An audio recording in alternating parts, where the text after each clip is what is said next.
We're going to head back to the hot tags. We got a couple other things that we haven't talked about yet.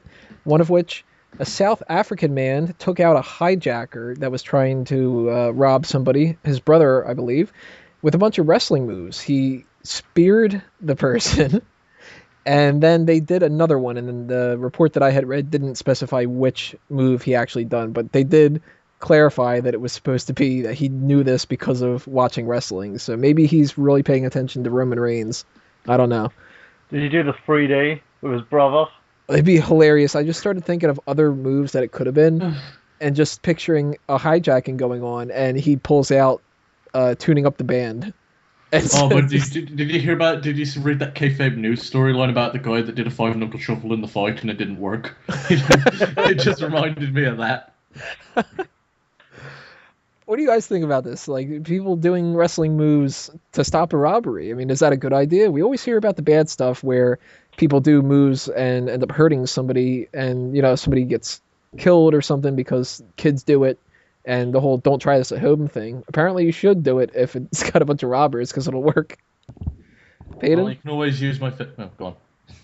If I had to guess what move it would be, I would actually say he probably had his back to him and he hit him with a skull-crushing finale. That's how I'm going to picture it going down. Wait, go. I would. Okay, sorry.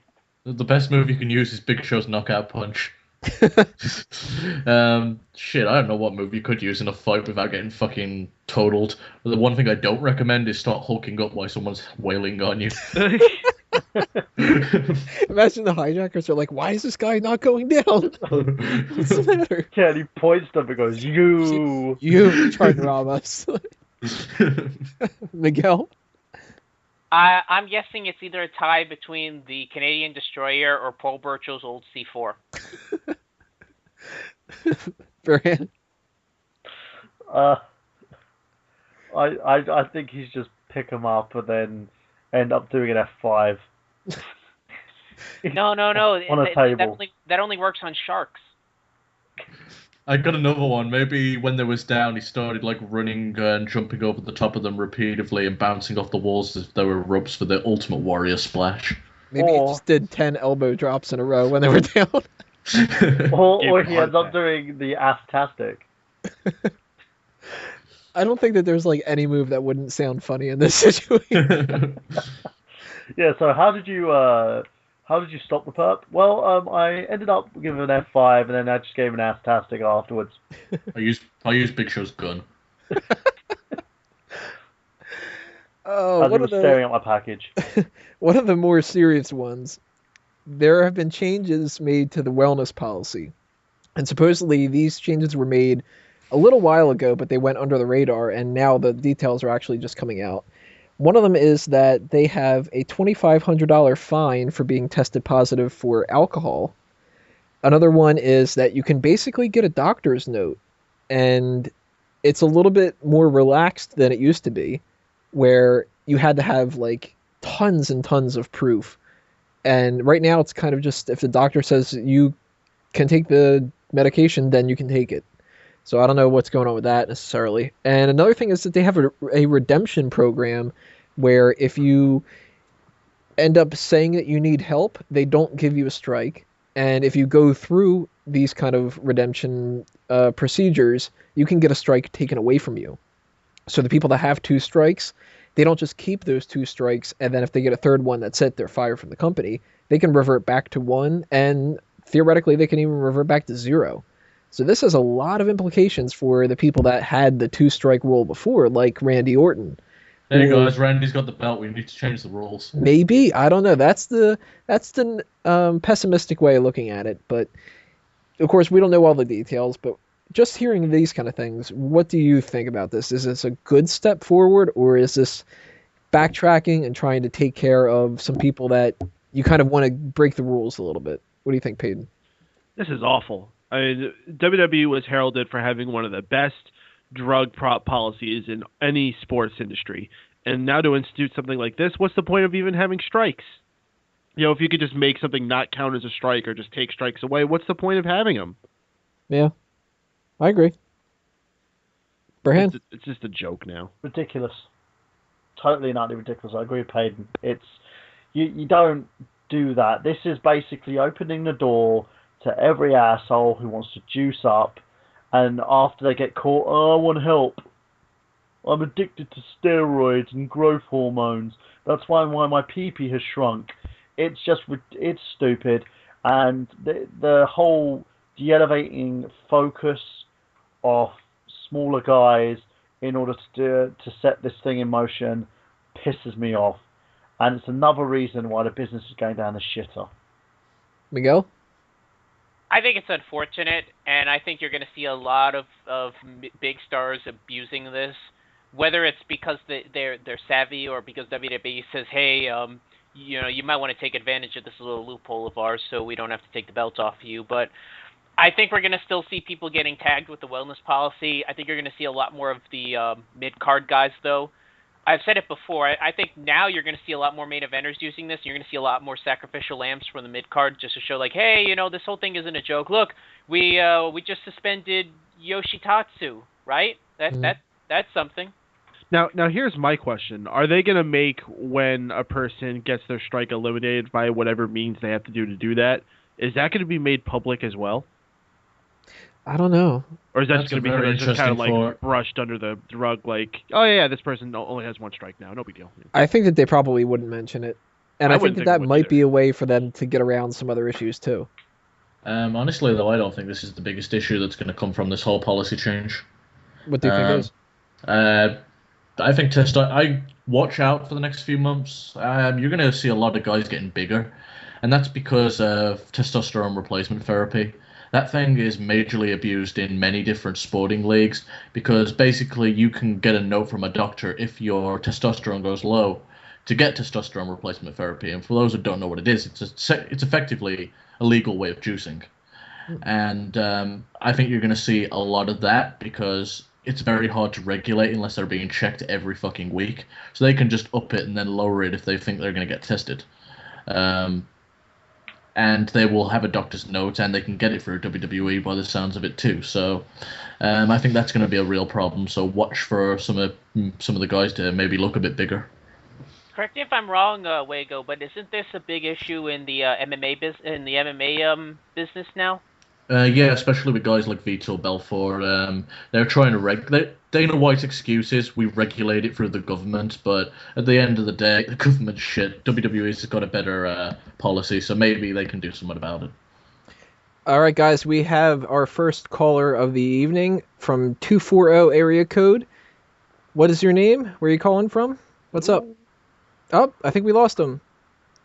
Oh, no, 240. Call back if you can. We'll try to get you on 760-512-7247.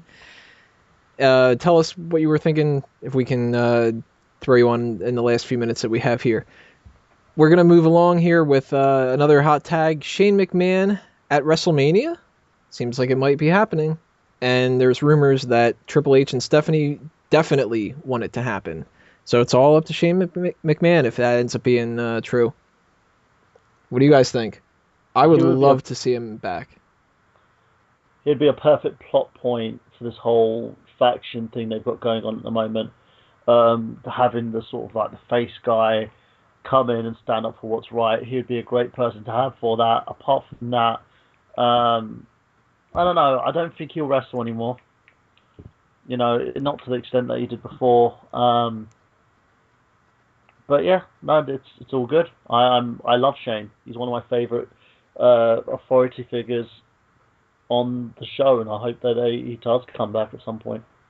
Way go. Oh, we got our caller on the line actually. Oh, they're back. Yeah. Okay. 240. Can you hear us? 240. Hello, What's your name? Where are you calling from? I'm Jeff Krupp. I'm calling from Maryland. Oh, it's Jeff. Hey, what's up, Jeff? Not much. All right. What's on your mind? Well, I kind of think that it is funny that like TNA's trying to rip off like WWE now, with like Dixie Carter playing the Vince McMahon role and AJ Styles trying to be like CM Punk, but they're like taking it in the role where AJ's like going to all these other promotions like defending the title where CM Punk didn't do that. I think that's probably the one difference in it, in that he's actually defending it in other promotions. I think that's one of the biggest things that we have against TNA. That we always say that WWE and TNA, they kind of borrow things back and forth between each other, but whenever TNA does something WWE used to do, it's never quite as good. Well, I kind of think it, like, him defending it in other promotions would be good if they actually showed the matches. Like, somehow put them on the internet or something, so like, they got leaked. And, like, that way they could say that he's actually defending, and, like, the viewers could actually see his matches as he's defending the titles. Like, so they wouldn't, like, get promotion that way, maybe, that he's actually going around to other wrestling federations and, like, you know, try to make it seem like he's actually, you know, like, not in the TNA when everybody knows he's actually still there. Yeah, I mean, So that they is could, like, something. just throw it off. That is something that they're trying to do a little bit different. We're gonna pass this along to everybody else here. Is there anybody you want to give a shout out to or anything, Jeff? No, I think that was on my mind. All right, thanks for calling in, Jeff.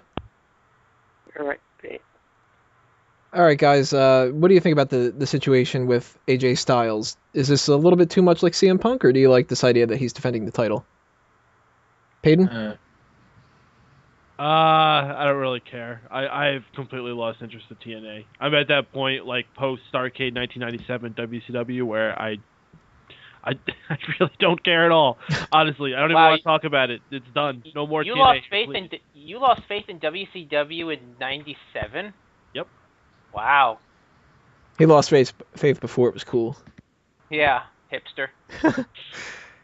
Miguel, since you're our resident pro TNA guy for the most part, what do you think about this? Are you a fan of it or what? I think it's a nice little cap in TNA's feather. I think they're really taking advantage.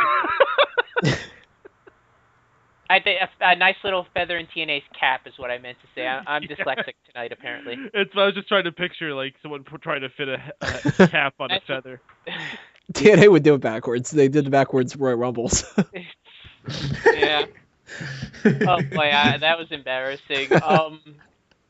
I think this is a good thing. I think this is a great way for them to take advantage of all the deals they've had with all these outside promotions, with Muda's Wrestle One promotion, with AAA.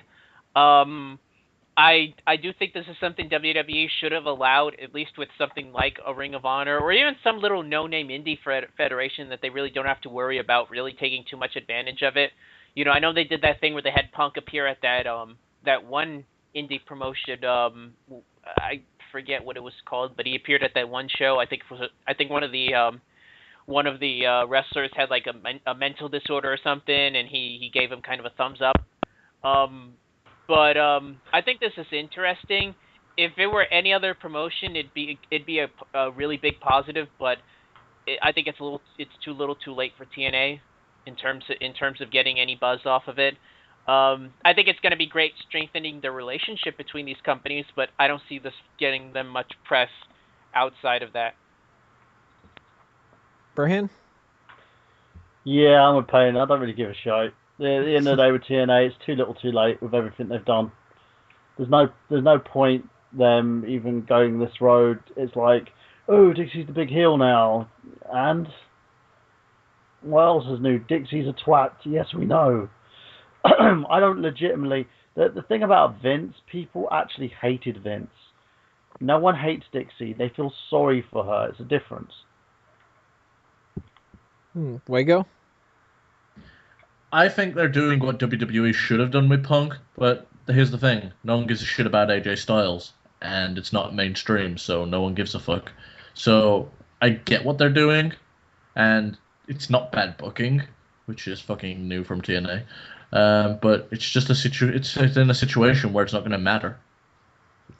Going back to what we were talking about before, Shane McMahon at WrestleMania, if he does end up popping up and we do see Shane McMahon at WrestleMania in some capacity. Now, Burhan was saying he doesn't think he's ever going to wrestle again.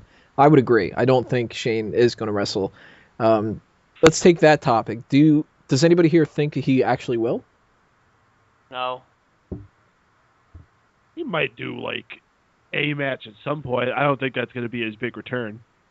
I think he's been away from the ring way too long. I think he's been doing the business thing for so long. I really would not expect him to get back in the ring. There really isn't much of an incentive for him to do that. I think just seeing him pop up, given all the ugliness between him and his old man, with him leaving the company, would be enough. I don't think he really needs to go out there and bloody himself up, because if he did, that's what would happen. I mean, Shane McMahon is a show stealer. I think that if he just came on an episode of Raw, it would do so much. Just for him to show up and here comes the money, everybody will go freaking nuts. There's not many people that when you hit their theme song, people will pop huge for anymore. I mean, we saw that with The Rock. We would see it if the rumors are true that Hulk Hogan will show up. We'd clearly see it with Goldberg. But there's not many other people, and I think Shane McMahon, that would be one of those instances where that could be a huge pop. And it doesn't matter if he wrestles, it doesn't matter if he just gets his ass kicked by Triple H, maybe, or whoever ends up fighting Triple H at WrestleMania. Maybe Shane is on board with Triple H or something. I don't know, but I would love to see Shane involved in some way. As long as it's not Shane against Triple H, I don't think that necessarily would be a good idea. Or maybe now that Kane's took the mask off again, he can electrocute Shane's testicles again. The issue that I'm having with the whole storyline that they've got going on at the moment is nothing's clear cut. They're trying to play this whole no one's actually a heel or a face, and this is where the problem lies with Shane. They have to cement it. If he's got to come back, he's got to come back as the good guy. Mm-hmm. He can't come back as the bad guy. He can't come back as one of the McMahon Helmsley guys. They need to blur the lines a little bit and have that real life tension between him, his sister, and Triple H in there. If they do that, if they literally like play it as a work shoot, I think that people will go freaking nuts. I don't, and the reason I say no is because then it's going to be more about just the whole infighting between the McMahons, and I think I had plenty of that in the early 2000s post-invasion, and it just I don't need any more of that, the McMahon infighting. If I never see them have a feud with each other, it'll be too soon. Well, they're going to need someone to do that because they're the be-all and end-all at the moment. They make the rules. Unless they actually bring out an authority figure to represent the board of directors, they need someone who has to clash with these guys and give the faces an upper hand. Because at the moment, these guys are going from decision to decision, and then somehow a face gets an upper hand. It doesn't work. Because the power should be with them. They should be the clear-cut heels. I agree, but if WWE did this, it would end up being the final product would be a McMahon versus McMahon fight, and I think in this one it has to be a babyface wrestler versus the Authority. Well, couldn't we have a way that the Shane's there to support the babyface wrestler? That Shane's there trying to sway the board of directors to give him full control? As an ally, as a liaison, yeah, I can see that. I just don't want him to be one of the huge focuses. I think it still needs to focus on the workers versus the Authority. And if you bring Shane in, there's a chance that if they bring Shane in, it's just going to be Shane versus his siblings. And I think that takes too much emphasis away from the wrestlers. The wrestlers just become an afterthought, and I don't want that to happen. If you have partner up with someone like Daniel Bryan, and have him being his biggest supporter and trying to help Bryan through this situation, I'd be all for it. Because, again, Shane, given any heat that's happened between like the McMahons, that could help elevate someone. Hell, the whole issue with Vince at one point elevated Bobby Lashley, who was shit. Fair enough. I mean, if they can pull it off without going too far with it, then yeah, it'd be great. I'd love to see Shane kind of be the thorn in the Authority's side. It would be very believable. It'd bring a sense of realism to it that I think this storyline could really use. All right, guys, we're just about out of time, so what we're going to do is we're going to do a quick run around for everybody and start talking about all the things that we've got going on outside of Smack Talk and all the plugs that we can take care of. So, Peyton, start us off. Well, I am the master of operations here at Mega Powers Radio, and we appreciate having Smack Talk bless us with their presence for this one-night special, the Fallout Brawl, whatever. The fall down. The Fall Down. It's a really fun night as usual, and we have fun stuff going almost every single night. Check it out at megapowersradio.com, facebook.com/megapowersradio, and youtube.com/megapowersradio. Also check out one of my other shows that I have here, Keeping Kayfabe. It's a wrestling show as well, where we're going to be talking about wrestling matches from the past and all sorts of other cultures. I'm retooling the show right now, but that's going to be airing on Thursdays, 9 p.m. head-to-head with that other crappy wrestling show that I don't give a shit about anymore, so I'm not even going to bother giving it that much promotion. We also have the Monday Night Raw post-show that airs on this network every Monday night following the conclusion of Monday Night Raw, so tune in for that. And, yeah, that's all we got. Thanks, Tony. Miguel?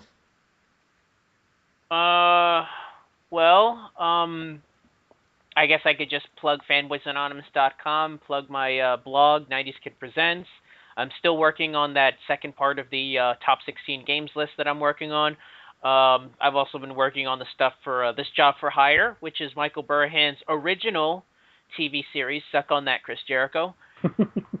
And so check that out. Check out Nerd Genius, obviously, tangential to that. Fanboysanonymous.com. And check out tomorrow's episode of I Got Gameplay. We're going to be talking about console launches, just kind of in general, just whatever stories people have about it, and just kind of the big launches, just basically we're going to talk about the PS4 just came out. That's why we're talking about console launches, all right? Sorry about that, Burhan. I tried. I'm going to see if I can be there tomorrow. I don't know how my schedule's going to be. I don't know what I'm going to have planned, but I would love to be a part of that. But yeah, check out tomorrow's episode of I Got Gameplay. Did you just call me Burhai? Burhan. It's late, all right? Screw it. Behind. Behind. Wago? Oh, no, I said behind. I said I'm my schedule, something about my schedule being behind or something, but I think it just kind of melded with Burhan. Wago, what's your plugs? All right, well, you can join me and my wife as we're addicted to anime on this Sunday, and that'll be airing at, is it 8 o'clock or 9 o'clock, Peyton? You tell me. I don't know. 8 o'clock Yes. then. Yes. And, of course, every Tuesday, 8 p.m. Eastern Standard Time, you can find me over on Dream Elite Radio for Unanimous Decision, as we're going to be talking what will be the results of UFC 167 between Johnny Hendricks and GSP.